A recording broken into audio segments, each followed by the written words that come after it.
প্রধানমন্ত্রীর আরামবাগ সভার প্রস্তুতি খতিয়ে দেখতে 29 তারিখ রাত্রে সভাস্থলে হাজির হলেন বিজেপির রাজ্য সভাপতি সুকান্ত মজুমদার। যে খবরের দিকে আমরা নজর রেখেছি, 29 তারিখ রাতেই সভাস্থলে এসে পৌঁছন বিজেপির রাজ্য সভাপতি সুকান্ত মজুমদার। আরামবাগ সভার প্রস্তুতি খতিয়ে দেখতেই হাজির হয়ে যান তিনি। সেই সময়কার ছবিটা আপনাদের দেখাচ্ছি। প্রীতিশ আমাদের প্রতিনিধি রয়েছেন আমাদের সঙ্গে টেলিফোনে। প্রীতিশ, গতকাল রাতে শেষ মুহূর্তের যে প্রস্তুতি, অর্থাৎ প্রধানমন্ত্রী নরেন্দ্র মোদী তিনি 2024 লোকসভা নির্বাচনের আগে প্রথম আনুষ্ঠানিক জনসভা করবেন তিনি। এছাড়াও একটি সরকারি কর্মসূচিও রয়েছে, কিছু উদ্বোধন রয়েছে তার। এবং যেটা সব থেকে বেশি গুরুত্বপূর্ণ সেটা হচ্ছে 2024 লোকসভা নির্বাচনের আগে প্রথম জনসভা করতে চলেছে প্রধানমন্ত্রী এ রাজ্যে। এবং প্রধানমন্ত্রী সবারই কার্যত ইলেকশনের যে নির্বাচনের যে প্রস্তুতি, সেই প্রস্তুতি কিন্তু শুরু করে দিচ্ছে বিজেপি।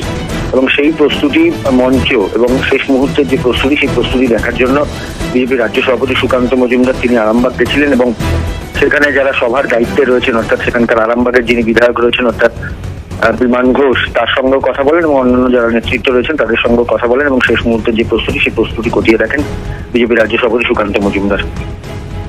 ধন্যবাদ প্রীতিশ। কি বলেছেন সুকান্ত মজুমদার শোনাবো।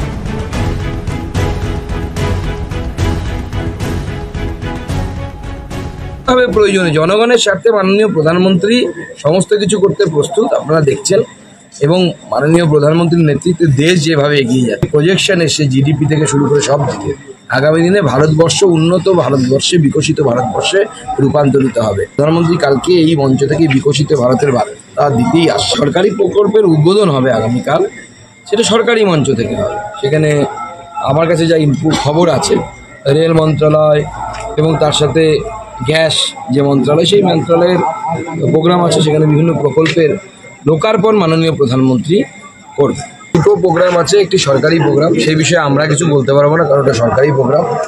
আমরা শুধু জানি যে একটা সরকারি প্রোগ্রাম আছে। আমাদের মূল প্রোগ্রাম পার্টির প্রোগ্রাম। সেই পার্টির প্রোগ্রামে মাননীয় প্রধানমন্ত্রী আসবেন, বক্তব্য রাখবেন। তার জন্য মাঠও তৈরি হয়েছে, লক্ষাধিক লোকের সমাগম হবে। কালকে আপনারা তৈরি থাকুন ক্যামেরা নিয়ে, ঐতিহাসিক দৃশ্য দেখতে পাবেন, অভূতপূর্ব, অর্থাৎ যা আগে কোনোদিনও দেখেননি এই ধরনের দৃশ্য আরামবাগে রচনা হবে।